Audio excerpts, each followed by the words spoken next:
Good afternoon everyone. Good afternoon. कैसे हैं आप सब लोग? आप सभी का महासंगम बैच में बहुत बहुत स्वागत है। सुमन कुमार, अजीत कुमार, शिवानी गर्ग, प्रेम प्रकाश कुमार, राहुल, प्रियंक, उषा कुमारी, राहुल राठौड़ और प्रियंका यादव। चलिए जल्दी से लाइव आइए जो बच्चे लाइव नहीं आए हैं। हाँ जी, जल्दी 1 मिनट में लाइव आइए, फिर हम आज की क्लास स्टार्ट करते हैं। लास्ट क्लास में हमारा चैप्टर चल रहा था साइटोलॉजी, कोशिका विज्ञान, सेल के बारे में हम पढ़ रहे थे। हाँ जी, कैसे हो आप सब लोग? अजय बरौर, हिमांशु राज, दीपक कुमार, प्रियंका और एक मोबाइल नंबर से कोई है फनिंद्रा, मोहम्मद इमरान, गौरव सिंह, अजीत कुमार, राहुल, आशुतोष, अशोक कुमार, विनोद कुमार मौर्य, राहुल पटेल, मोहम्मद इमरान। चलिए, कैसा रहा आप सभी का इंडिपेंडेंस डे? सबसे पहले तो ये बताइए कि कैसा रहा आपका इंडिपेंडेंस डे? सब ठीक रहा? बढ़िया से मनाया? लड्डू वड्डू मिले कि नहीं मिले इंडिपेंडेंस डे पे? ओके, बहुत अच्छा रहा, गौरव सिंह कह रहे हैं। ठीक है, चलो। मोहम्मद इमरान, शरवन सिंघानिया। ओके, आप अपना नाम से आओ ना बेटा, अपने मोबाइल नंबर से आपने लॉगिन कर रखा है। चलिए फिर स्टार्ट करें आज की क्लास। हाँ जी, स्टार्ट करते हैं आज की क्लास। तो लास्ट क्लास में हम क्या पढ़ रहे थे? हम पढ़ रहे थे साइटोलॉजी।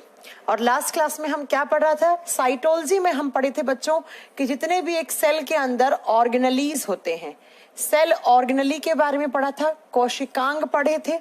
अब एक बार कमेंट करके बताना कि मैं क्या सही लिख रही हूँ। ये सब पढ़ चुके थे हम। सबसे पहले हमने पढ़ा होगा यहाँ पर न्यूक्लियस के बारे में, सेल वॉल, सेल मेम्ब्रेन, वो तो पहले ही पढ़ा चुकी थी। न्यूक्लियस में डीएनए, आरएनए, उसके बाद क्रोमोसोम जिन्हें हम गुणसूत्र बोलते हैं। क्रोमोसोम के बाद में हमने पढ़ा होगा जीन के बारे में, जो जेनेटिक्स की सबसे छोटी इकाई मानी जाती है। हम माइटोकॉन्ड्रिया के बारे में पढ़ चुके हैं। और जिस बच्चे ने आज क्लास देख रहा है तो वो प्रीवियस क्लास एक बार सारी देख ले, तो आज की क्लास अच्छे से समझ में आएगी, फिर आगे से कंटिन्यू कर लेगा नए चैप्टर के साथ। माइटोकॉन्ड्रिया के बाद हमने पढ़ा था बच्चों लाइसोसोम। ये सारा कुछ तो मुझे ही याद है। उसके बाद हमने पढ़ा था ER, जिसे हम बोलते हैं एंडोप्लाज्मिक रेटिकुलम। ये सब कुछ हम प्रीवियस वीडियोस में पढ़ चुके हैं। ठीक है, अगर अमित कुमार आप न्यू स्टूडेंट हैं तो प्लीज बेटा मेरी रिक्वेस्ट है कि आप क्या करेंगे कि पहले प्रीवियस क्लासेस देख लीजिए, उसके बाद आज की क्लास को मेरे साथ यहाँ से ज्वाइन कर सकते हैं। ठीक है, या फिर ये चैप्टर जब फिनिश हो जाए एक नए चैप्टर के साथ आप लाइव क्लास ज्वाइन कर सकते हैं। Priyanka, good evening Priyanka, Suresh Kumar, Meena. ठीक है, चलो अब हम आज क्या पढ़ने वाले हैं? आज हम सबसे पहले पढ़ेंगे राइबोसोम्स के बारे में। कितने बच्चे जानते हैं राइबोसोम के बारे में? राइबोसोम नाम बहुत बार मैंने प्रीवियस क्लासेस में लिया है। आज हम नेक्स्ट जो यहाँ पर पढ़ने वाले हैं सेल का ऑर्गेनली, कोशिकांग, किसके बारे में? राइबोसोम के बारे में। ठीक है, ठीक है, सारे पढ़ लिए। ओके, मैं जानता हूँ अविनाश, अच्छा आप जानते हैं इसके बारे में। ठीक है, चलो हो गया। चलिए सबको गुड इवनिंग भैया, सबको गुड इवनिंग। जो लेट आ रहे हैं उन सबको गुड इवनिंग। आप गुड इवनिंग बोलिएगा या आप बोल सकते हैं गुड आफ्टरनून भी बोल सकते हैं, है ना? चलो, हाँ जी, राइबोसोम, ध्यान से सुनिएगा। राइबोसोम्स क्या होते हैं? एक सेल के अंदर राइबो का मतलब मैं आपको बहुत बार बता चुकी हूं बच्चों। राइबो का मतलब होता है यहाँ पर प्रोटीन। राइबो का मतलब क्या होता है? प्रोटीन। मैंने कहा था जब भी आप राइबो या फिर राइबोसोम टर्म देखें उसका मतलब क्या होता है? प्रोटीन। और जो सोम होते हैं, सोम का मतलब होता है ग्रेन्यूल, और ग्रेन्यूल का मतलब होता है कण, ऐसे छोटे छोटे कण ऐसे। तो हमारी सेल्स के अंदर ऐसे ग्रेन्यूल जो कि प्रोटीन बनाने का काम करते हैं। सेल्स के अंदर ऐसे छोटे छोटे कण या ऐसे छोटे छोटे ग्रेन्यूल्स जो आपको सिर्फ और सिर्फ इलेक्ट्रॉन माइक्रोस्कोप से विजिबल होंगे बच्चा। उन कणों को, उन ग्रेन्यूल को, जो ग्रेन्यूल क्या बनाने का काम करते हैं? प्रोटीन बनाने का काम करते हैं। उन सेल ऑर्गेनली को कहा जाता है राइबोसोम। जैसे मैं आपको दिखाऊं, ये एक सेल है। थोड़ी सी ब्राइटनेस कम करती हूँ ताकि आपको अच्छे से दिखे। 1 मिनट रुकिएगा, थोड़ा मुझे ब्राइटनेस कम करने दीजिए, नहीं तो आप बोलोगे मैम ब्राइटनेस ज्यादा है थोड़ी देर के बाद। चलो अब विजिबल हो जाएगा। सुनो बच्चों, ये मान लो एक सेल है। ये रही सेल। इसमें ऐसे छोटे छोटे आपको ग्रेन्यूल्स दिखेंगे। देखो ये दिखा रखा, थोड़ा सा जूम करके आपको दिखाती हूं ताकि आपको अच्छे से विजिबल हो। ये सेल है, इस सेल के अंदर यहां लिखा हुआ है राइबोसोम, और ऐसे छोटे छोटे डॉट पार्टिकल्स पड़े हैं। देखो कुछ यहां है, कुछ यहां है, कुछ यहां है, कुछ यहां है, कुछ यहां है, कुछ यहां है। तो ऐसे हमारी सेल्स के अंदर हमारी क्या, मैंने आपको प्रीवियस क्लास में एक सेंटेंस कहा था। मैंने कहा था बेटा, अगर आपको याद हो तो मैंने कहा था कि जो राइबोसोम्स होते हैं वो हर प्रकार की सेल में होते हैं। ये राइबोसोम प्रोकैरियोटिक में भी मिलेंगे, ये राइबोसोम यूकैरियोटिक में भी मिलेंगे। इस धरती पर जितने भी सेल्स होते हैं, कोई बैक्टीरिया की सेल हो, कोई एल्गी शैवाल की सेल हो, प्लांट की सेल हो, एनिमल की सेल हो, जितनी भी सारी सेल्स होती हैं उन सब सेल्स में आपको राइबोसोम देखने को मिलेगा। क्यों? क्योंकि मैंने कहा था इस धरती पर जितने भी जीव हैं वो दो टाइप की सेल से मिलकर बने हुए हैं, या तो प्रोकैरियोटिक या यूकैरियोटिक। तो इन दोनों टाइप की सेल्स में ये कण प्रेजेंट होते हैं, ये ग्रेन्यूल पाए जाते हैं, और इन्हीं ग्रेन्यूल को राइबोसोम कहते हैं। इसीलिए मैंने कहा था कि ये हर प्रकार की सेल्स में होते हैं, तो इनका नाम हमने रखा था कि it is the universal cell component या यूनिवर्सल सेल ऑर्गेनेली। और यूनिवर्सल सेल ऑर्गेनेली का मतलब क्या है? सार्वभौमिक, सार्वभौमिक कोशिकांग किसे माना जाता है अगर एग्जाम में आ जाए तो ये हर प्रकार की सेल में प्रेजेंट है, हर प्रकार की सेल में इसकी प्रेजेंस होती है, इसलिए हम इसे क्या कहते हैं? यूनिवर्सल सेल ऑर्गेनेलीज या यूनिवर्सल सेल कंपोनेंट। क्यों? क्योंकि बेटा आप याद करोगे कि ये दोनों टाइप की सेल्स में होता है। It is present in prokaryotic cells and as well as eukaryotic cell. ये दोनों टाइप की सेल्स में है, और इस धरती पर जितने भी जीव हैं उन सब में या तो प्रोकैरियोटिक सेल्स होंगी या यूकैरियोटिक सेल होंगी।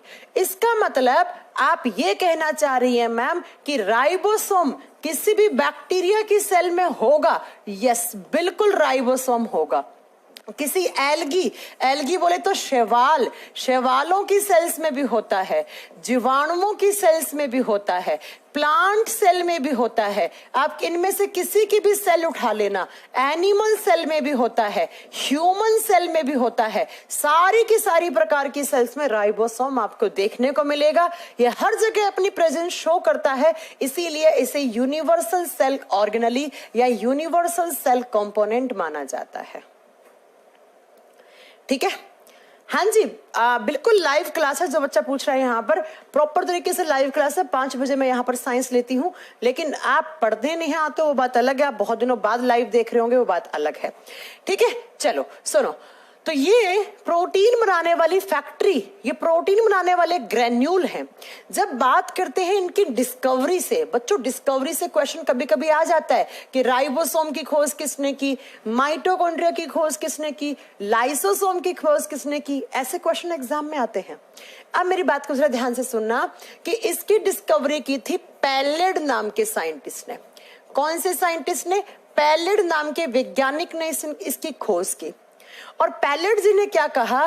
पहले इनका नाम रखा पैलेड ग्रेन्यूल, अपने नाम पर नाम रखा। ग्रेन्यूल का मतलब तो क्या हो गया? ये कण है, और अपना नाम क्या था? पैलेड। तो इन्होंने कहा मैं इनका नाम पहले रखूंगा पैलेड ग्रेन्यूल, लेकिन बाद में इन्होंने ही चलकर इसका नाम क्या चेंज कर दिया? इसे आगे चलकर बोल दिया गया राइबोसोम। तो याद रखिएगा एग्जाम में क्वेश्चन कैसे आएगा कि वो कौन सा सेल ऑर्गेनेली है जो हर प्रकार की सेल में होता है। तो राइबोसोम खोज किसने की? पैलेड ने। पैलेड ने पहले क्या नाम रखा इनका? पहले पैलेड ग्रेन्यूल, और बाद में इनका नाम पड़ा राइबोसोम। बाद में इनका नाम क्या पड़ा? राइबोसोम। जब हम बात करते हैं इन राइबोसोम की, तो ये जो राइबोसोम है ये सबसे छोटा सेल कंपोनेंट है। आपको मैंने सेल दिखाया, इसमें आप देख लो माइटोकॉन्ड्रिया इतना बड़ा है, एंडोप्लाज्मिक रेटिकुलम इतना बड़ा है, गोल्जी बॉडी इतना बड़ा है, आगे मैं थोड़ी देर के बाद पढ़ाने वाली हूँ वैक्यूल इतना बड़ा होता है। इन सब में सबसे छोटा देखोगे तो बेचारा यही दिखेगा। तो एग्जाम में क्वेश्चन बन सकता है। क्या क्वेश्चन बनेगा कि स्मॉलेस्ट सेल ऑर्गेनेली कौन सा होता होता है। किसी भी सेल के अंदर सबसे छोटा कोशिकांग आपको कौन सा देखने को मिलेगा? सबसे छोटा कोशिकांग क्या होता है सेल्स का? तो सबसे छोटा बच्चों यही दिखता है, सबसे छोटा कोशिकांग यही देखने को मिलता है। तो लिख लो कि it is the smallest cell organelle, यह किसी भी सेल का सबसे छोटा हिस्सा माना गया है। याद करो पिछली क्लासेस में सबसे बड़ा बताया था क्या होता है? सबसे बड़ा न्यूक्लियस है, याद रखा करो पिछली क्लास। उसके बाद कौन बड़ा है? माइटोकॉन्ड्रिया बड़ा है। लेकिन सबसे छोटा पूछे तो क्या करके आना है एग्जाम में? सबसे छोटा पूछे तो राइबोसोम करके आना है। ठीक है राजेश कुमार मीना, आप बेटा प्रीवियस क्लासेस देख लें, जो पहले जितनी भी क्लासेस हो चुकी हैं पहले वो जाकर देखिएगा, तो आपको अच्छे से आज की क्लास समझ में आएगी। जब आप राइबोसोम की बात करते हो, एक बच्चे ने मुझसे पूछा है कि मैम क्या राइबोसोम एक सेल में एक होता है? नहीं, बहुत ज्यादा, बहुत ज्यादा। तेजवीर क्या हुआ आपको? क्या प्रॉब्लम है आपकी? बताइएगा क्या प्रॉब्लम है आपकी? क्या प्रॉब्लम आपकी सॉल्व नहीं हुई है? अपना कॉन्टेक्ट नंबर लिख दो, मैं आपको मैनेजमेंट से आपको कॉल बैक करवा दूंगी। ठीक है, चलो सुनो, जब आप बात करते हो किसकी? राइबोसोम की, तो हमारी एक सेल में, एक बच्चा पूछ रहा ना इसलिए मैं बता रही हूं कि मैम एक सेल में क्या एक राइबोसोम होता है? नहीं, हमारी एक सेल में अप्रोक्स 10 मिलियन राइबोसोम होते हैं, 10 मिलियन पर सेल। अगर आपसे पूछे कि जो ह्यूमंस की सेल्स होती हैं, ह्यूमन सेल्स मतलब मनुष्य की कोशिकाओं में राइबोसोम की संख्या कितनी है, तो आप बताओगे हमारी एक सेल में, एक कोशिका में अप्रोक्स 10 मिलियन राइबोसोम होते हैं। ऐसे छोटे छोटे हैं। ठीक है, प्रीति प्रताप बिल्कुल है लाइव क्लास। मैं आपका नाम बोलूंगी तो आप ये मानेंगे क्या कि लाइव है? हाँ, कैसी बात कर रहे हैं? प्रीति प्रताप कह रही है हेलो ये लाइव है, तो बोलिए मेरा नाम या डेट। मतलब हद है यार, मतलब मैं स्टार्टिंग से आकर मैं ये बोल रही हूँ कि आपका इंडिपेंडेंस डे कैसा रहा, तो लाइव ये क्लास और क्या है? बिल्कुल लाइव क्लास है ये, और क्या है? ठीक है, चलो सुनो, तो हमारे बॉडी की एक सेल में अप्रोक्स 10 मिलियन राइबोसोम होते हैं। अब बच्चों मैंने कहा है बैक्टीरिया की सेल में भी होते हैं।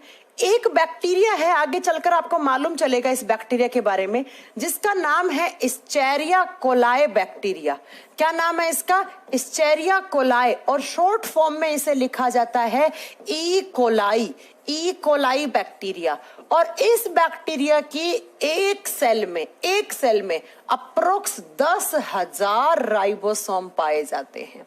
ये क्वेश्चन पूछा हुआ है इसलिए मैंने आपको नोट करवाया है, क्योंकि ये बैक्टीरिया प्लांट, एल्गी, फंगी सबके सेल्स में प्रेजेंट होता है। इसीलिए तो हमने इसका नाम यूनिवर्सल कंपोनेंट रखा है। इसीलिए तो हमने इसका नाम क्या रखा? Universal component of cell. ठीक है, चलो अब मैं क्या, नेक्स्ट पॉइंट क्या आता है? राइबोसोम का फंक्शन क्या है? अगर आपसे पूछ ले कि ये राइबोसोम का काम क्या है, बच्चों जब राइबोसोम का काम की बात करते हैं तो इसे कहा जाता है प्रोटीन फैक्ट्री। वो फैक्ट्री जो हमारी सेल्स में क्या बनाने का काम करती है? प्रोटीन मेकिंग का काम करता है। राइबोसोम वो साइट है, साइट का मतलब होता है जगह, वो जगह है जहां पर क्या बनता है? प्रोटीन बनता है। जैसे आप कहोगे मैम कौन सा प्रोटीन? बच्चों हमारे बॉडी में बहुत सारे प्रोटीन होते हैं।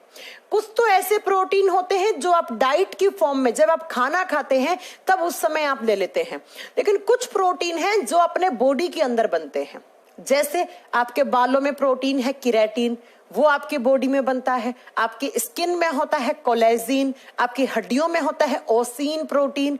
ये सब प्रोटीन कभी बाहर से नहीं खाते हो आप। इनका फॉर्मेशन, इनका निर्माण, इनका सिंथेसिस कहाँ होता है? हमारे शरीर के अंदर होता है बेटा। हमारे बॉडी के अंदर होता है। और वो कौन बनाता है? तो हमारी सेल्स के पास वो छोटे छोटे कण, उसको कहा जाता है प्रोटीन मेकिंग की साइट। कभी कभी एग्जाम में क्वेश्चन आता है कि सेल के अंदर कौन सी जगह जहां प्रोटीन बनता है, तो ये प्रोटीन बनता है, एक फैक्ट्री है जहां पर प्रोटीन बनता है, इसीलिए इसका नाम पड़ा है प्रोटीन फैक्ट्री। ये प्रोटीन बनाने वाला फैक्ट्री है। याद करो पिछली क्लासेस में माइटोकॉन्ड्रिया में क्या बन रही थी? एनर्जी बन रही थी, इसलिए हमने उसे एनर्जी हाउस कहा। न्यूक्लियस सेल को कंट्रोल कर रहा था, इसलिए सेल के कंट्रोलर माना गया उसे। ऐसे ही हमारे बॉडी में यहां पर राइबोसोम में क्या होता है? आप बताओगे बेटा, प्रोटीन बनने का काम होता है, इसलिए हम इसे प्रोटीन बनाने वाली फैक्ट्री कहते हैं। अब नेक्स्ट पॉइंट को जरा ध्यान से सुनिएगा, मेरा गौर से सुनना। आपको मैंने कहा था कि एक आरएनए होता है एमआरएनए, याद है? मैंने कहा था पहले डीएनए से एमआरएनए बनता है ना, उसके बाद एमआरएनए आरआरएनए और राइबोसोम के साथ जुड़कर क्या बनाता है? प्रोटीन बनाता है। इसकी फुल फॉर्म पहले पढ़ा चुकी हूं, मैसेंजर आरएनए, मैसेंजर आरएनए। अब मैं क्या बताना चाह रही हूं इस एमआरएनए का पॉइंट, जो एग्जाम के क्वेश्चंस बहुत अच्छे बनते हैं यहां से।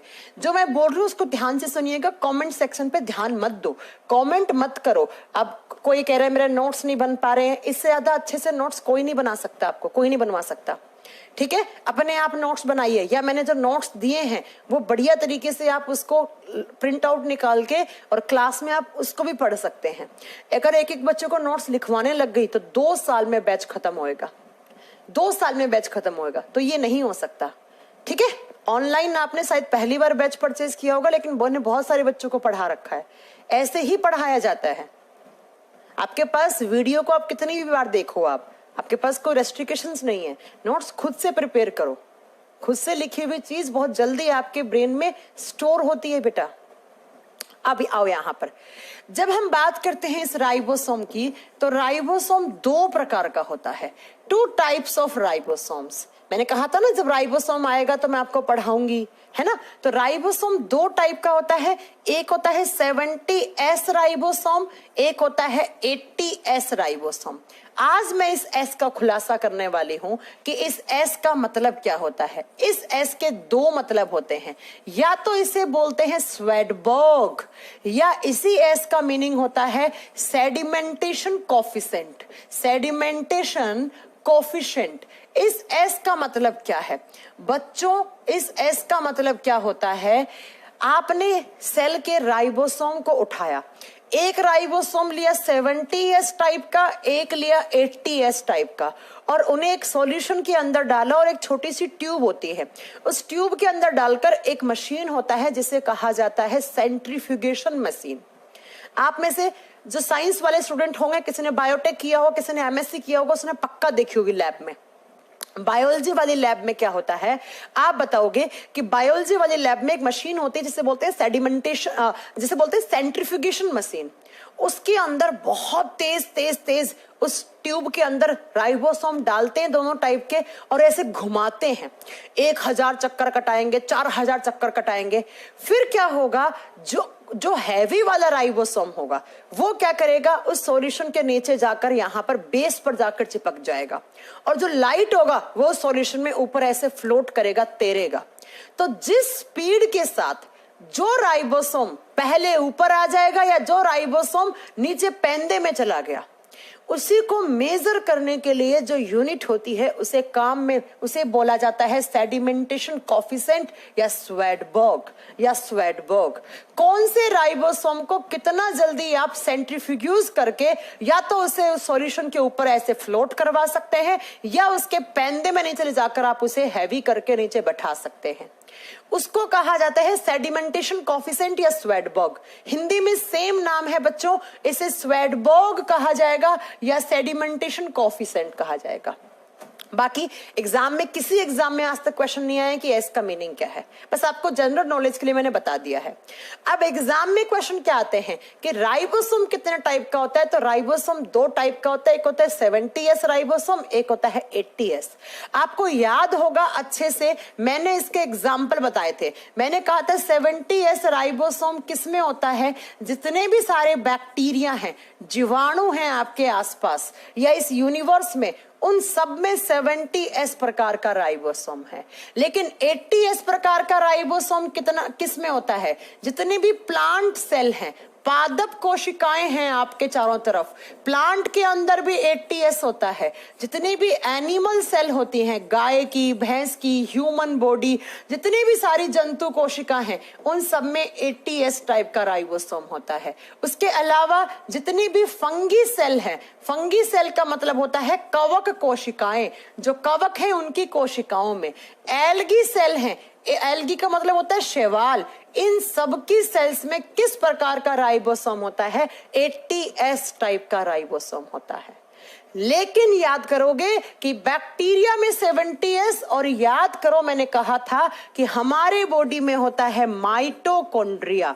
अब जिसने पिछली क्लास नहीं करी होगी वो नहीं समझ पाएगा इस चीज को। और माइटोकॉन्ड्रिया के पास भी राइबोसोम होता है, और किस प्रकार का? 70S प्रकार का। ये दोनों एग्जाम के क्वेश्चन है, ये दोनों एग्जाम के क्वेश्चन हैं कि माइटोकॉन्ड्रिया में, हमारी सेल्स में, देखो ऐसे आपने एक सेल ली, इस पूरी सेल के अंदर आप देखोगे तो ऐसे छोटे छोटे जो राइबोसोम पड़े हैं वो किस प्रकार के हैं? वो 80S प्रकार के हैं। लेकिन हमारी सेल्स के अंदर जो माइटोकॉन्ड्रिया होता है, इस माइटोकॉन्ड्रिया के अंदर किस प्रकार का राइबोसोम है? 70S टाइप का है। क्वेश्चन को ढंग से नोट कर लेना, ठीक है? 70S 80S के एग्जाम्पल नोट करवा दें, एग्जाम में पूछे जाएंगे। माइटोकॉन्ड्रिया में 70S और हमारी सेल्स में देखोगे तो 80S टाइप का राइबोसोम। अब नेक्स्ट, इस 70 और 80S जो यूनिट, जिसके टाइप हैं, अब इनको आगे सब यूनिट में डिवाइड किया जाता है। जब मैं 70S की बात करती हूं तो बच्चों इसे आगे 2 सब यूनिट में डिवाइड किया जाता है। कौन कौन सा? 50S और 30S। कौन कौन सा? 50S और 30S, 50 और 30। अब आप में से कुछ बच्चे होंगे वो दिमाग लगाएंगे, क्या लगाएंगे कि मैम 50 + 30 तो 80 होता है, आपने 70 लिखा है। मैथ्स नहीं लगानी है, ये बायोलॉजी है, मैथ्स नहीं लगानी है आपको, ठीक है? और अगर मैं 80S की बात करती हूं तो 80S को भी आगे 2 उपइकाइयों में डिवाइड करते हैं। कौन कौन सी? आप बताओगे 60S और 40S। फिर आप मैथ्स लगाओगे, कहोगे तो 100 हो रहा है, आपने 80 लिखा है। भैया मैथ्स नहीं लगाना है, मैथ्स नहीं लगाना है। मैथ्स आप मैथ्स की क्लास में लगाएं तो ज्यादा बेटर होगा। अब एग्जाम में कैसे आएगा? 70S को 2 कौन कौन सी इकाइयों में बांटा जाता है? 50S और 30S। 80S को कौन कौन सी 2 इकाइयों में बांटा जाता है? 60 और 40। अब ये बताओ तुम प्यारे बच्चों मेरे कि इस 50 और 30 में बड़ा कौन है? भाई बड़ा कौन है? 50 बड़ा है। इसमें कौन बड़ा है? 60 बड़ा है। तो बच्चों राइबोसोम का डायग्राम कैसे बनता है वो सुनो। अगर 70S का राइबोसोम है तो उसमें ऊपर बनेगा 30S क्योंकि ये छोटी इकाई है, और नीचे बनेगा ऐसे कौन सा? 50S क्योंकि ये बड़ा है, ये बड़ा है। और ये दोनों इकाइयों के बीच में ऐसे वायर जैसी स्ट्रक्चर होती है। वायर का मतलब तार, लेकिन ये तार नहीं है। दोनों इकाइयां किसके थ्रू जुड़ी हैं? तो बता देना, एक टाइप के आरएनए। और कौन सा आरएनए? mRNA। अब mRNA की फुल फॉर्म नहीं बताने बैठी हूं, यहां पर पहले पढ़ा चुकी हूं, ठीक है? अब जरा ध्यान से सुनना, मैंने क्या कहा कि 70S 2 टाइप में बटा हुआ, 50 और 30। 70S का डायग्राम इस तरीके से बनेगा, ऊपर छोटी वाली यूनिट होगी, नीचे बड़ी वाली होगी, और 2 राइबोसोम की इकाइयां आपस में किस प्रकार के आरएनए से जुड़ी हुई हैं? स्टेट पीसीएस के एग्जाम का क्वेश्चन है। स्टेट पीसीएस के एग्जाम में क्वेश्चन आता है कि 2 राइबोसोम की इकाई है, वो बीच में किस प्रकार के आरएनए से जुड़ी हैं? तो ये कौन सा आरएनए है? ये mRNA है, मैसेंजर आरएनए है, संदेश वाहक आरएनए है। तो अगर ये डायग्राम देखोगे तो ये 70S राइबोसोम है। और अगर बच्चों आपने डायग्राम बनाया ऐसे, छोटे वाला कौन सा है? 40S, और नीचे कौन सा है? बड़ा वाला 60S, और किसके थ्रू जोड़ दोगे? एक mRNA के थ्रू जोड़ दोगे। तो बताओ ये किस टाइप का राइबोसोम होगा? ये होगा मैम, ये होगा किस टाइप का? 80S टाइप का। तो हमारी सेल्स में इस तरीके का राइबोसोम होगा। बैक्टीरिया की सेल में और माइटोकॉन्ड्रिया की सेल में इस टाइप का राइबोसोम होगा। और मैंने कहा है एक सेल में हमारी अप्रोक्स 10 मिलियन राइबोसोम होते हैं। अब थोड़ा सा मैं ऊपर बता रही हूं, थोड़ा सा लेवल ज्यादा दे रही हूं, ध्यान से सुन लेना। जब हमारी सेल्स में, या मान लो बैक्टीरिया की सेल में होगा तो ये होगा, हमारी में होगा तो ये होगा। जब हमारे बॉडी में ऐसे बहुत सारे राइबोसोम mRNA के थ्रू जुड़े हुए होते हैं, ऐसे भाई कहा ना मैंने कि एक सेल में कितने होते हैं, अप्रोक्स 10 मिलियन। तो ऐसे करके dash dash dash dash n number of ribosome जब हमारे बॉडी में, अब बना दो ये 40 होगा ये 60 होगा, क्योंकि हमारे बॉडी की बात हो रही है, 40 60 40 60। तो ऐसे बनकर जो एक सेल के अंदर अप्रोक्स 10 मिलियन राइबोसोम है, वो सारे ऐसे जुड़ते हैं और जुड़कर क्या बनाते हैं, ये बनाते हैं प्रोटीन। ये प्रोटीन बनाने का काम करते हैं।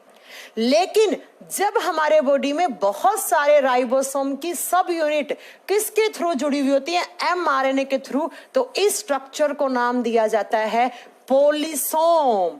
पोलिसोम नाम दिया जाता है। और एग्जाम में क्वेश्चन आ सकता है, देखो बच्चों जब सिंगल नाम ले रहे हो तो राइबोसोम, और जब बहुत सारे राइबोसोम जुड़ गया तो पोली का मतलब क्या होता है, बहुत ज्यादा, तो इसे कहते हैं पोलिसोम। और इसी पोलिसोम को कहा जाता है इकाई। इकाई किसकी, प्रोटीन बनने की इकाई।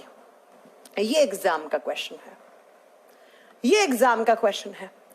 एग्जाम में क्या आता है कि प्रोटीन बनने की इकाई हमारी सेल्स में क्या कहलाती है, तो आप क्या बताओगे कि प्रोटीन बनने की इकाई कहलाती है पोलिसोम। और पोलिसोम का मतलब क्या होता है, थीसिस। प्रोटीन बनने की जो कार्यात्मक इकाई है उसे क्या कहा जाएगा, उसे पोलिसोम कहा जाएगा। ये स्टेट पीसीएस के एग्जाम का क्वेश्चन है। मैं बहुत बढ़िया तरीके से पढ़ा रही हूं, तो गौर से एकदम सुन सुन के एक बात बढ़िया तरीके से नोट्स बनाओ। अब एक बच्चा कह रहा है एनटीपीसी का नेक्स्ट एग्जाम कब, नेक्स्ट वैकेंसी कब आएंगी। बच्चा ये लाइव क्लास है, यहाँ पर मुझे कंटेंट देना है, मुझे यहाँ पर पढ़ाना है। ये सब चीजें बाद में, बफरिंग हो रही है नहीं, क्लास एकदम बढ़िया चल रही है। मेरी तरफ से क्लास एकदम बढ़िया, नेट एकदम फर्स्ट क्लास चल रहा है। अगर बफरिंग हो रही है तो अपना नेट चेक कर लीजिएगा, बढ़िया तरीके से नेट चल रहा है, मैं सामने देख पा रही हूं। ठीक है, तो ये है राइबोसोम। तो हमारी सेल्स में इस तरीके से राइबोसोम होते हैं बहुत सारे, और इनका काम क्या है, तो ये प्रोटीन बनाने वाली फैक्ट्री है। और सबसे छोटा है, आपको मैं प्रूफ कर चुकी हूं कि छोटा है सबसे। माइटोकॉन्ड्रिया के पास खुद का राइबोसोम होता है, लेकिन किस प्रकार का, 70S टाइप का, 70S टाइप का। क्लियर है, चलो आगे। हाँ, क्या अभी भी बफरिंग हो रहा है? सही है, मेरी क्लास एकदम सही है, कोई प्रॉब्लम नहीं है। ये हो गया राइबोसोम। तो बताओ हमने क्या क्या पढ़ लिया। इस इमेज को दिखाती हूं, इस इमेज को ना अब आप कभी भी किसी बच्चे को पकड़ के पढ़ा दोगे। देखो हमने क्या क्या पढ़ लिया इसमें से। हमने न्यूक्लियस पढ़ लिया, न्यूक्लियर एनवेलप, न्यूक्लियस के चारों तरफ जो मेम्ब्रेन होती है उसे न्यूक्लियर एनवेलप बोलते हैं। हमने राइबोसोम पढ़ लिया, हमने लाइसोसोम पढ़ लिया, हमने प्लाज्मा मेम्ब्रेन पढ़ लिया, हमने माइटोकॉन्ड्रिया पढ़ लिया। लेकिन अभी गोल्गी बॉडीज और ये पढ़ लिया था, रफ और स्मूथ एंडोप्लाज्मिक रेटिकुलम। बस 4-5 बचे, ज्यादा नहीं बचे हैं, ये चैप्टर आपका ज्यादा नहीं बचा है प्यारे बच्चों। ठीक है, चलो अब लिखते हैं नेक्स्ट। नेक्स्ट आप पहले पढ़ोगे वैक्यूल। नंबरिंग कर लेना अपने हिसाब से, मुझे नंबर याद नहीं रहता है। वैक्यूल, वैक्यूल को हिंदी में रिक्तिका या इसी का दूसरा नाम होता है रसधानी। नाम से क्लियर, देखो रस, वो धानी, वो बैग सा पड़ा है जिसके अंदर रस है, जिसके अंदर रस है। हाँ, 1 मिनट के लिए कोई बफरिंग हुआ होगा, अभी बिल्कुल ठीक चल रहा है। अब सुनो, ध्यान से सुनिएगा, एग्जाम में क्वेश्चन बहुत आते हैं। मैं आपको 2 सेल दिखा रही हूं, ये देखो, इसमें देखो, बाकी तो छोड़ो आप, क्योंकि यहीं से क्वेश्चन आता है एग्जाम में। मैं एकदम आपको एग्जाम ओरिएंटेड पढ़ाऊंगी, तुम लोग चिंता मत करो, मेरे पे छोड़ दो अपनी प्रॉब्लम सारी साइंस वाली। जब आप वैक्यूल की बात करते हो, ये रहा वैक्यूल, और ये पड़ी एक खाली सी जगह ऐसे, ये खाली सी जगह पड़ी है एकदम ऐसे। हमारी सेल्स के अंदर या किसी भी प्लांट सेल के अंदर एक खाली जगह पड़ी है, एक एम्प्टी स्पेस पड़ा है। एम्प्टी स्पेस का मतलब क्या होता है, खाली जगह पड़ी है। उसी खाली जगह को वैक्यूल या रिक्तिका या रसधानी कहा जाता है। तो सबसे पहला पॉइंट लिखो कि सेल के अंदर एक एम्प्टी स्पेस पड़ा है, और एम्प्टी स्पेस का मतलब होता है एक खाली जगह पड़ी है। रिक्त स्थान, स्कूल में याद है, रिक्त स्थान की पूर्ति करो, फिल इन द ब्लैंक्स। तो हमारी सेल्स के अंदर ऐसे ही एक खाली जगह पड़ी है, इसको भरना है। कब भरती है हमारी सेल्स ना बड़ी चालाक होती हैं, अपने अंदर एक एम्प्टी स्पेस बनाकर रखती हैं। क्यों? क्योंकि जब कभी कोई इमरजेंसी कंडीशन लगी, आप बाहर से सेल को न्यूट्रिशन नहीं दे रहे हो, आप बाहर से सेल के अंदर ऐसे प्रोडक्ट नहीं भेज रहे हो जिससे कि वो अपनी एनर्जी बनाए, तो बेटा इसीलिए इमरजेंसी कंडीशंस में जब किसी सेल के पास बाहर से कोई विटामिन नहीं आ रहा है, कोई न्यूट्रिएंट नहीं आ रहा है, कोई मिनरल नहीं आ रहा है, तो सेल्स क्या करती हैं, इतनी चालाक होती हैं, पहले से ही अपनी जगह एक खाली जगह रखती हैं। और जब उन सेल्स को ये एहसास होता है कि अब बाहर से ये चीजें आना बंद हो गई हैं, तो वो उसी खाली जगह के अंदर, इसी रस धानी के अंदर क्या क्या स्टोर कर सकती है। इसी के अंदर पानी भर लेगी, इसी के अंदर न्यूट्रिएंट्स का मतलब होता है पोषक तत्व, और इसी के अंदर क्या, जो भी इस सेल को जरूरी विटामिन है, कोई मिनरल है, इन सबको भर लेती है पहले से ही। कौन? आपकी सेल। जैसे नवरात्रे आते हैं, नवरात्रों में आप फास्ट करते हो, या अगर आप मोमडन्स हो तो आप क्या करते हो, रोजा रखते हो, तो आप क्या करते हो, 7-8 दिन तक खाना नहीं खाते हो। अब आपने खाना नहीं खाया तो ठीक है भैया, आपकी तो श्रद्धा है, आप भगवान को याद कर रहे हैं, जो भी आप उसका रीजन दे रहे हैं, आप माता रानी को खुश करना चाह रहे हैं, लेकिन आपकी सेल्स थोड़ी समझेंगी ये बात। सेल्स को तो लगातार एनर्जी चाहिए, वो तो दिन रात काम करती हैं, उनको तो एनर्जी चाहिए ही चाहिए। तो बेचारी सेल्स ये थोड़ी समझेगी कि रोजे चल रहे हैं या किसी का नवरात्रों का फास्ट चल रहा है। तो सेल्स को पता लग जाता है कि अब बाहर से न्यूट्रिएंट आना कम हो गए, क्योंकि भैया इसका फास्ट चल रहा है। तो सेल्स क्या करती है, पहले से ही अपने पास जितना जरूरी पानी है, जितने जरूरी न्यूट्रिएंट्स हैं, जितने जरूरी जो भी उसके लिए जरूरी है, विटामिन मिनरल, उन सबको इस खाली जगह में स्टोर कर लेती है। अभी आपकी जेब है, आपकी पैंट में या शर्ट में आप क्या रखवाते हो, पॉकेट रखवाते हो। अभी आपकी पॉकेट खाली है, तो खाली है तो वो वैक्यूल है, लेकिन जैसे ही आपकी सरकारी नौकरी लग जाएगी, आपके पास इनकम आएगी, आपका पैसा आप पॉकेट में रखोगे। इसी तरीके से हमारी सेल्स में खाली जगह पड़ी है, लेकिन किसी दिन आपकी सेल्स के अंदर क्या होगा, किसी भी दिन जरूरत हो जाएगी सेल्स को किस चीज की, कि पानी की, न्यूट्रिएंट्स की, विटामिन की, तो वो इस रसधानी के अंदर स्टोर कर लेगा और इमरजेंसी कंडीशन में यहां से निकाल लेगा। अब एक बच्चा पूछ रहा है, क्या मैम ये प्लांट में पाया जाता है? यस ऑफ कोर्स, यह प्लांट सेल में भी होता है और एनिमल सेल में भी होता है। प्लांट सेल का मतलब होता है पादप कोशिका, यह पादप कोशिका में भी होता है, और एनिमल सेल का मतलब होता है जंतु कोशिका। दोनों प्रकार की सेल्स में होता है। लेकिन बच्चों एक बात बताऊं, प्लांट सेल में इसका साइज बड़ा होता है, प्लांट सेल में इसका आकार बड़ा है, जबकि हमारी सेल्स में इस वैक्यूल का आकार क्या होता है, छोटा होता है, छोटा होता है। अब प्लांट बड़ा भी तो है, देखो कितना बड़ा है, आम का पेड़ देखा कितना बड़ा है, तो प्लांट सेल का साइज भी बड़ा होता है। इसीलिए प्लांट सेल ने अपने वैक्यूल का आकार बड़ा रख लिया, तो क्या हो गया, कोई फर्क नहीं पड़ा, कोई फर्क नहीं पड़ा। तो एग्जाम में कभी क्वेश्चन आ जाए कि किस प्रकार की सेल्स में, प्लांट और एनिमल में किसमें वैक्यूल का साइज बड़ा होता है, तो प्लांट सेल में बड़ा है और एनिमल सेल में ये छोटा होता है। अब बात करते हैं इसके डिस्कवरी की। हाँ, ये बात, इसका फंक्शन समझ में आ गया ना? क्या लिखोगे कि यह कोशिकाओं के अंदर एक खाली जगह है जिसमें किसी भी आपातकालीन स्थिति में कोशिकाएं पानी, पोषक तत्व और विटामिन को स्टोर करती हैं, संग्रह करती हैं, ताकि उनके पास एनर्जी बनाने के लिए सफिशिएंट न्यूट्रिएंट्स हो, पानी हो, सब कुछ हो। पानी से एनर्जी नहीं बनती है, लेकिन पानी की जरूरत पड़ती है इस सेल को। अब नेक्स्ट बात क्या है, इसको सबसे पहले ऑब्जर्व किसने किया था? It is observed by Spallanzani. किसके द्वारा? साइंटिस्ट है स्प्लेंजिनी। लिखेंगे सबसे पहले इसे देखा था स्प्लेंजिनी नाम के साइंटिस्ट ने। किसमें देखा था? प्रोटोजोआ में। प्रोटोजोआ क्या होते हैं वो आगे की क्लास के लिए छोड़ दो, आगे पढ़ाएंगे हम आपको। प्रोटोजोआ पैरासाइट्स होते हैं, वो हमारे शरीर में बीमारियां करते हैं, इसीलिए हम पढ़ते हैं प्रोटोजोआ जनित रोग। ठीक है, तो इसको सबसे पहले देखने वाले स्प्लेंजनी नाम के साइंटिस्ट थे। इन्होंने देख के छोड़ दिया कि ऐसे सेल के अंदर एक खाली जगह पड़ी है, लेकिन जब इनकी डिस्कवरी की बात आई, डिस्कवरी का मतलब होता है खोज, जब इसकी खोज की बात आई तो खोज की थी डुजार्डिन ने। किसने की थी? डुजार्डिन नाम के साइंटिस्ट ने इसकी खोज की थी। तो बच्चों दोनों चीजें, हालांकि किसी भी एग्जाम में आज तक इसकी डिस्कवरी नहीं पूछी गई है, पूछा जाएगा तो बस ये पूछा जाएगा कि एम्प्टी स्पेस को क्या कहते हैं। और बताऊं, इसका एक नाम और भी पड़ता है, इसे बोलते हैं सेल का पॉकेट। मैंने कहा ना, जैसे अभी आपकी पॉकेट खाली है तो सेल्स के पास भी एक पॉकेट है बच्चों, एक जेब है। तो आम भाषा में इसे क्या नाम दिया जाता है? कोशिका का जेब, सेल का पॉकेट कहा जाता है इसे। ये बात आप नोट कर लीजिएगा। अब एक चीज और मैं आपको पढ़ाने वाली हूं, बस वो अच्छे से नोट करना। क्या? एक सेल है मैच्योर, बड़ी सेल है, एक सेल है छोटी। एक सेल तो मैंने ये बनाई, इसे लिख दो इमैच्योर सेल। इमैच्योर का मतलब होता है बेचारी नई नई बनी है, तुरंत। अपरिपक्व सेल, पकी नहीं है ये, इसका विकास नहीं हुआ है, बड़ी नहीं हुई। और एक है मैच्योर सेल, ये मैच्योर है, इसका डेवलपमेंट, इसकी ग्रोथ हो गई, ये ओल्ड सेल है, पुरानी है, ये नहीं है।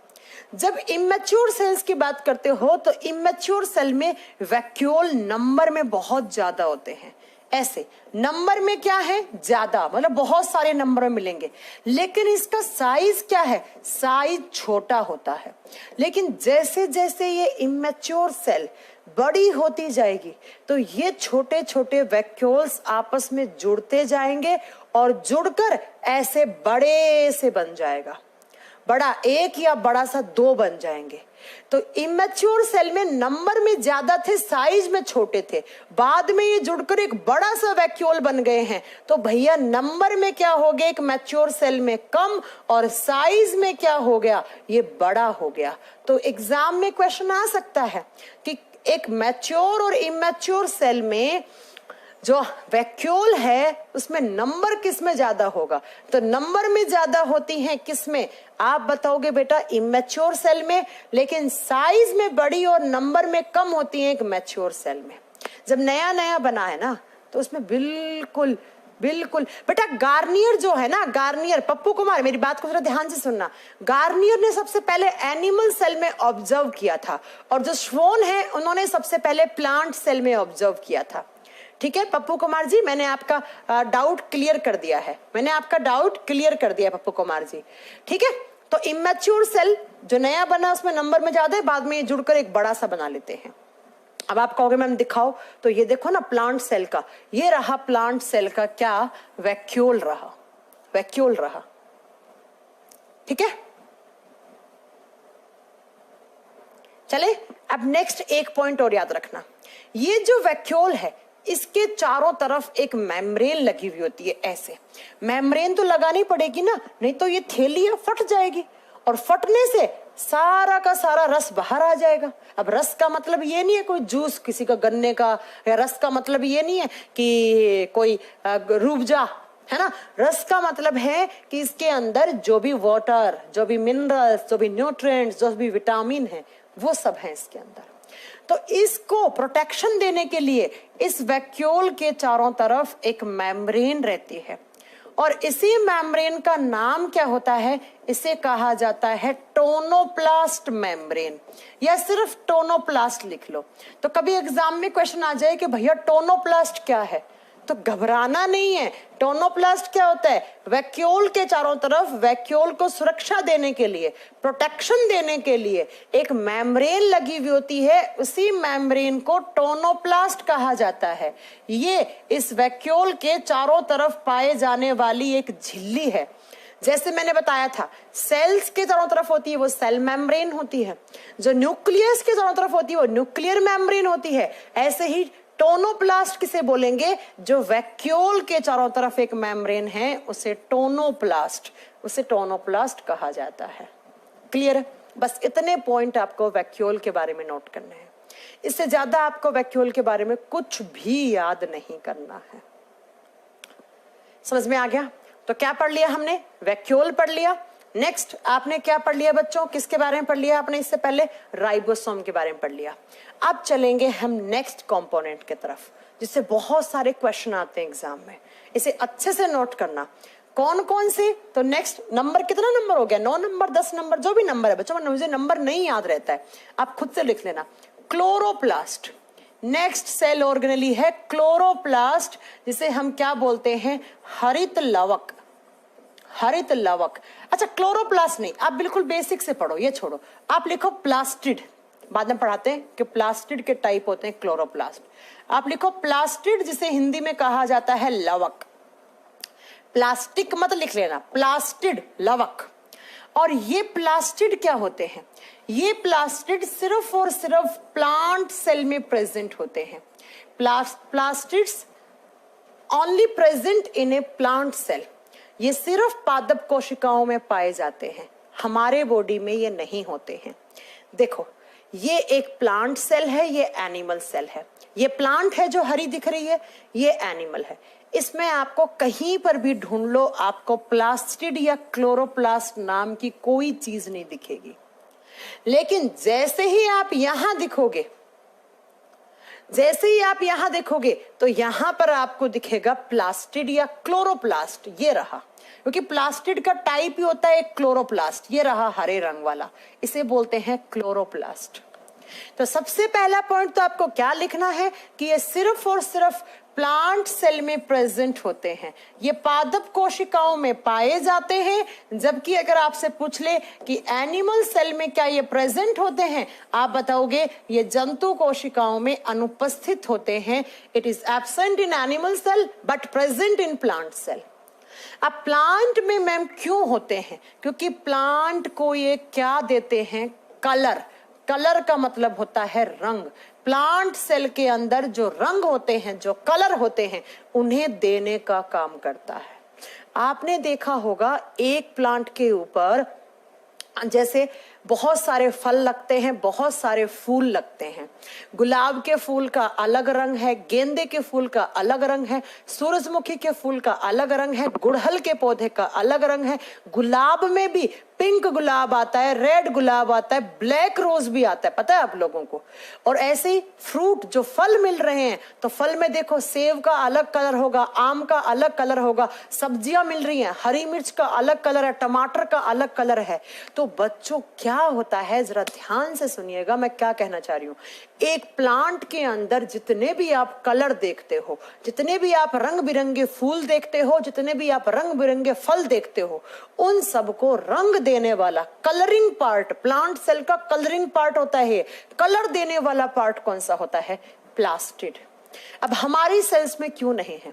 क्या हम ऐसे हैं, एक इंसान लाल कलर का है, एक इंसान काले कलर का है, एक पीले का है, एक सफेद कलर का है, एक पिंक कलर का है? क्या नहीं है?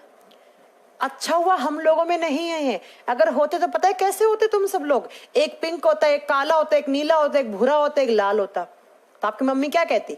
आपकी मम्मी कहती कि भूरे वाला बच्चा मेरा है, काले वाला तुम्हारा है, लाल वाला तुम्हारा है। हमारी सेल्स में हमारी जो स्किन है, उस स्किन में सिर्फ और सिर्फ एक ही पिगमेंट है। हमारी त्वचा में एक ही पिगमेंट है, दैट इज मिलेनिन। क्या नाम है इसका? मिलेनिन। और मिलेनिन हमारे स्किन को क्या देता है? रंग देता है। अगर ये मिलेनिन सही मात्रा में है तो हम इंडियंस का जो कलर होता है वो होता है। अगर ये मिलेनिन किसी इंसान में थोड़ा सा ज्यादा बन गया तो उसकी स्किन का कलर हो जाएगा डार्क। डार्क मतलब हल्का सा डार्क, ब्लैक कहना तो अच्छा नहीं लगता, डार्क कॉम्प्लेक्स हो जाएगा। अगर ये मेलानिन कम हो गया तो बच्चों उसकी स्किन का कलर कुछ ज्यादा ही गोरा हो जाएगा, वो कुछ ज्यादा ही सफेद हो जाएगा, वो व्हाइट कलर का हो जाएगा। आपने कुछ लोग देखे हैं, कुछ लोगों का ना एक साइड का फेस है उस पर एकदम मतलब बहुत ही ज्यादा व्हाइट कलर का होता है, किसी किसी के एक हाथ पर ऐसे धब्बे पड़े हुए हैं, बहुत सारे देखे होंगे आपने ऐसे लोग। तो उन लोगों के अंदर कहीं कहीं किसी स्किन के अंदर किसी हिस्से में, जैसे एक गाल पर हो गया, आधी नाक पर होता है, एक हाथ पे होता है, होठ पर भी होता है उनके, क्या होता है, मिलानिन कम हो जाता है, और कम होता है तो वो एक्सेस में गोरे हो जाते हैं। तो याद रखिएगा, हमारी सेल्स के अंदर जो स्किन है, स्किन वाली सेल्स में सिर्फ और सिर्फ मिलानिन है, जिसकी वजह से हमारा कलर है। लेकिन एक प्लांट के ऊपर कितने सारे कलर के फूल लगते हैं, कितने सारे कलर के फल लगते हैं, उन सब के अंदर जो रंग है वो रंग किसकी प्रेजेंस से है, प्लास्टिड की प्रेजेंस से है। इसीलिए हम इसे बोलते हैं प्लांट सेल का कलरिंग पार्ट, रंग देने वाला पार्ट। रंग देने वाला पार्ट कौन सा होता है, आप बताओगे बेटा, प्लास्टिड होता है। अब जब हम इस प्लास्टिड की बात करते हैं तो जरा ध्यान से सुनिएगा, ये प्लास्टिड 3 टाइप का होता है। यहां से क्वेश्चन, अच्छा पहले लिख लो, इसकी डिस्कवरी लिख लो। इसकी खोज किसने की थी, अर्नेस्ट हैकल ने। इसकी डिस्कवरी की बात करते हो तो डिस्कवरी किसने की थी, तो आप बताओगे इसकी डिस्कवरी की थी, इसकी खोज की थी अर्नेस्ट हैकल ने। ई हैकल लिखा जाता है, अर्नेस्ट हैकल। हैकल ने एक काम और भी करा था क्लासिफिकेशन में, आगे बताएंगे आपको। हैकल ने इसकी डिस्कवरी की थी। ठीक है, जरा ध्यान से सुन लीजिएगा। अब मैं नेक्स्ट बात आपको क्या बताना चाह रही हूं, बच्चों ध्यान से सुनना है। एग्जाम में क्वेश्चन आएगा ही आएगा जो मैं आपको बता रही हूं वहां पर, लेकिन अभी नहीं बताऊंगी, 2 मिनट के बाद बताऊंगी, अच्छे समझ पाएंगे आप। प्लास्टिड 3 टाइप का होता है। सबसे पहले तो प्लास्टिड के टाइप्स लिखो।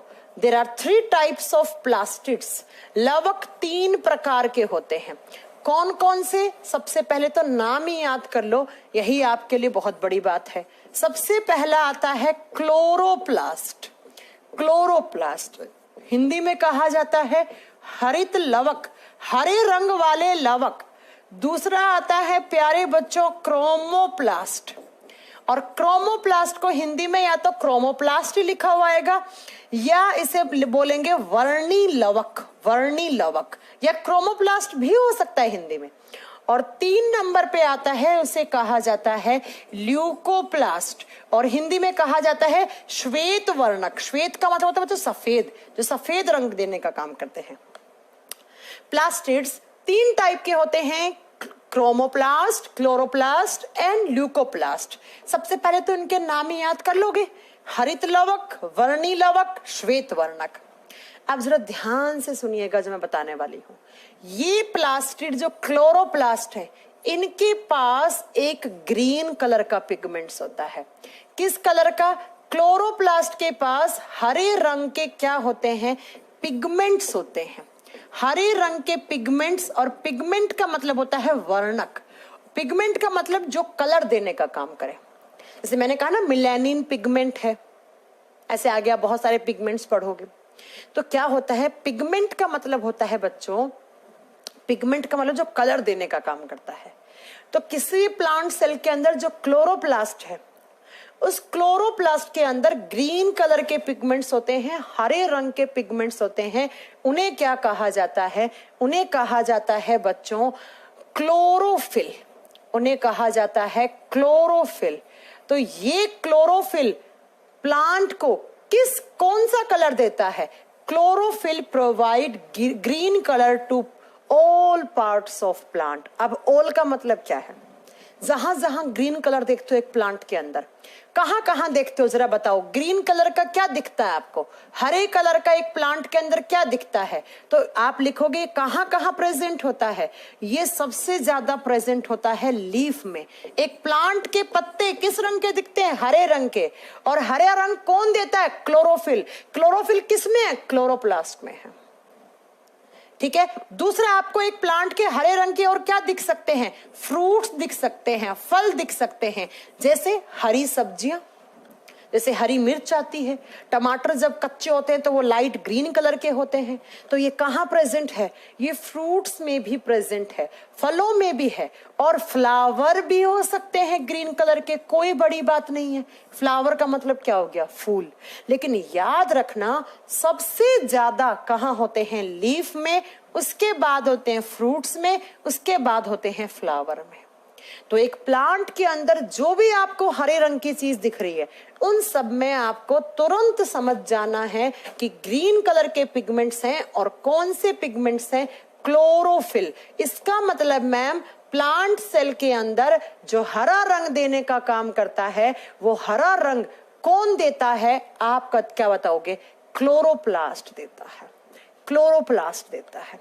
ल्यूकोप्लास्ट स्टोर करता है, आगे बताएंगे। विनय कुमार मोदी, सुन लीजिए, आपने 9th क्लास में पढ़ा है कि ल्यूकोप्लास्ट के अंदर पोषक तत्व संचित होता है, तो हम भी पढ़ाएंगे वो, ठीक है। लेकिन थोड़ा रुकिएगा, अभी हमने ल्यूकोप्लास्ट की बात नहीं की है ना, तो थोड़ा पेशेंस रखो। तो प्लांट के अंदर हरे रंग वाले पिगमेंट कौन से होंगे? क्लोरोफिल।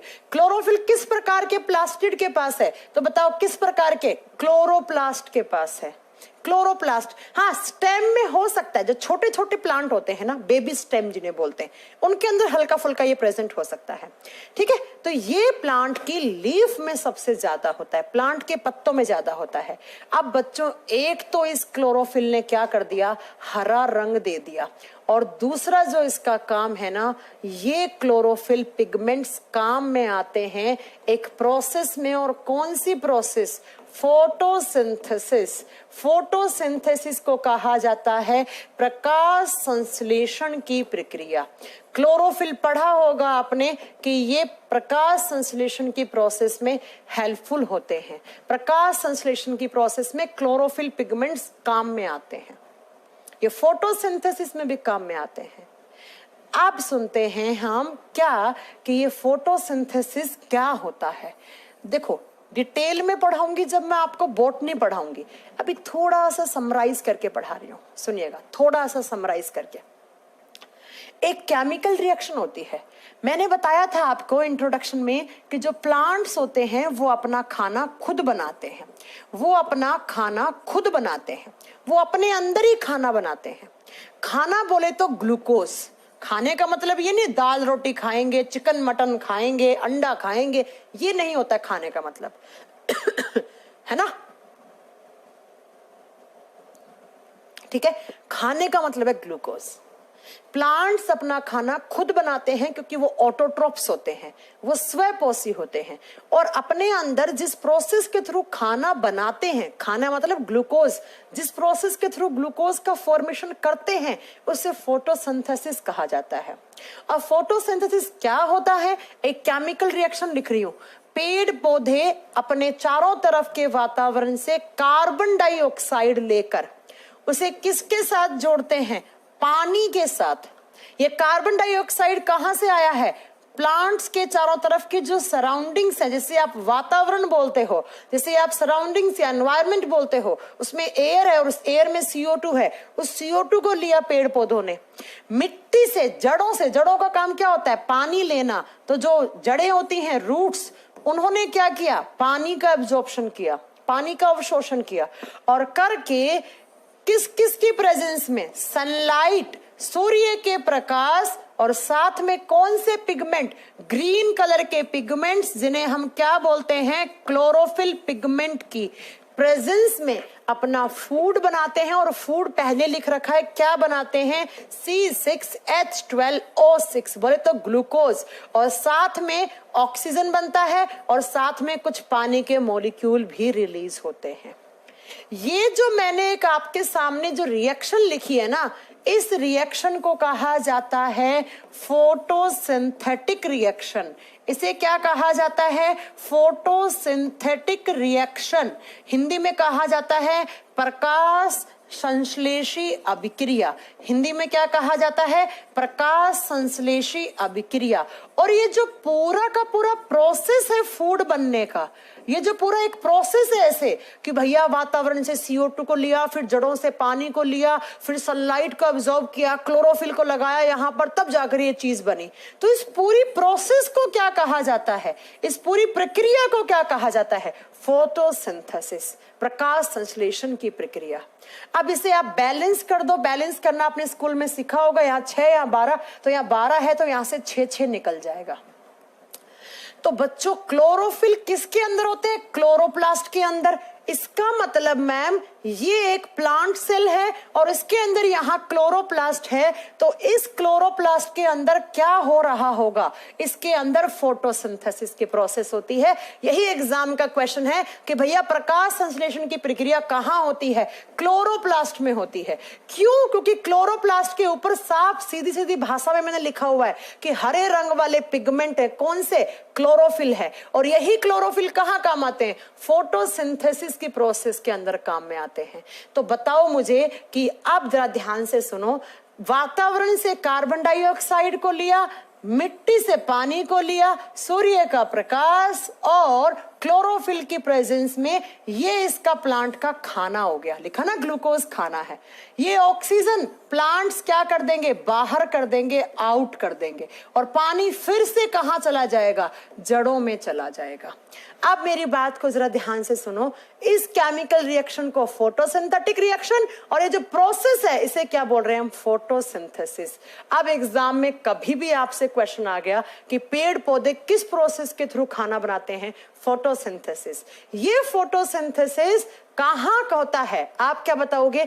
एक टाइप का प्लास्टिड होता है। और किस टाइप का? तो क्लोरोप्लास्ट। तो क्लोरोप्लास्ट ने ना कि सिर्फ हरा रंग दिया बच्चों, इसी क्लोरोप्लास्ट के अंदर फोटोसिंथेसिस की साइट पूछ ले आपसे, प्रकाश संश्लेषण की जगह कौन सी है, वो कौन सी साइट है जहां होता है? क्लोरोप्लास्ट में होता है। इस क्लोरोप्लास्ट को मैं, इस फोटोसिंथेसिस को और डिटेल में पढ़ाऊंगी कि सनलाइट का क्या काम है, क्लोरोफिल का क्या काम है, सब पढ़ाऊंगी मैं आपको। लेकिन कब? जब मैं आपको प्लांट्स के बारे में पढ़ाऊंगी, बॉटनी पढ़ाऊंगी। अभी सिर्फ उतना ही पढ़ते हैं जितना आपके लिए जानना जरूरी है सेल्स वाले चैप्टर में, इसलिए मैंने अभी इतना ही बताया है, सिर्फ इतना ही बताया है। तो हरा रंग किसने दिया? क्लोरोप्लास्ट ने। अब दूसरे टाइप का प्लास्टिड कौन सा है? क्रोमोप्लास्ट। और तीसरा कौन सा है? ल्यूकोप्लास्ट। ये हम पढ़ेंगे कल की क्लास में। ये हम कब पढ़ेंगे? कल की क्लास में, क्योंकि टाइम हो गया, 1 घंटे की क्लास थी, इतनी ही क्लास रहेगी। ठीक है, समझ में आ गई मेरी बात? तो यहां से हम क्रोमोप्लास्ट का फंक्शन एंड ल्यूकोप्लास्ट का फंक्शन, जो एक बच्चा कह रहा था ना कि मैम हमने 9th क्लास में पढ़ा था ल्यूकोप्लास्ट में फूड स्टोर होता है। बच्चा मैं भी पढ़ाऊंगी आपको ये बात, 9th में पढ़ाया तो क्या मैंने 9th क्लास नहीं की है क्या? तो मैं भी पढ़ाऊंगी आपको कल ये। आप पूछिए, किसी का कोई डाउट है? आपके पास 5 मिनट है। 5 मिनट में जो भी डाउट हो आपका, जो पूछ सकते हो, वो अब मेरे से पूछो आप। ठीक है, चलो कल मेरी क्लास होगी। इनफैक्ट इस पूरा वीक मेरी क्लास होगी, पूरा वीक मेरी क्लास होगी। लेकिन मैंने अंकुर सर को कहा है कि 4 से 5 में वो ले ले, 5 से 6 में ले लूं।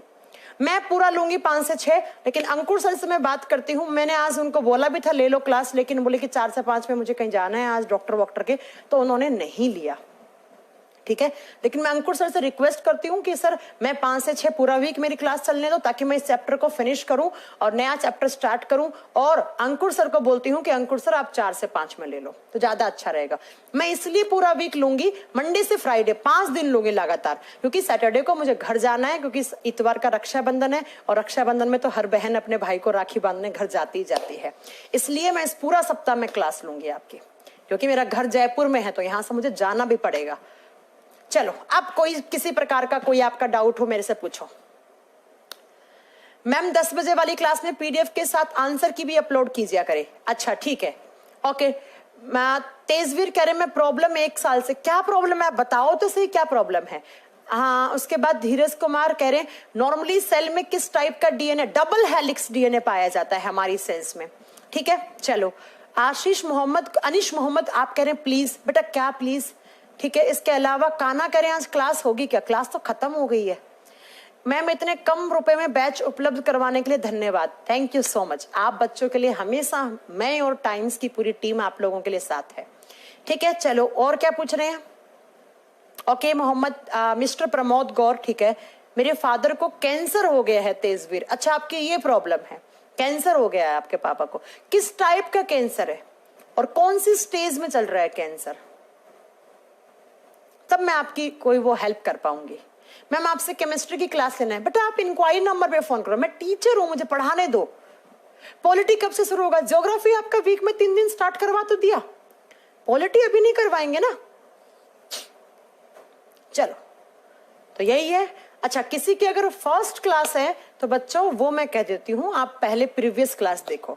हाँ, रक्षाबंधन पे छुट्टी होगी आपकी, बिल्कुल छुट्टी होगी। संडे और मंडे की 2 दिन की हम छुट्टी रखेंगे, क्योंकि संडे का रक्षाबंधन है और मंडे को जो जो टीचर सब लोग घर जाते हैं यार, स्टाफ सब लोग अपने रक्षाबंधन पे घर जाते हैं, तो मंडे को उनकी वापसी होगी, तो इसलिए हम संडे और मंडे 2 दिन क्लास ऑफ रखेंगे। संडे मंडे 2 दिन आपकी छुट्टी होगी, लेकिन सैटरडे तक लगातार क्लास होगी, क्योंकि रक्षाबंधन संडे का है ना।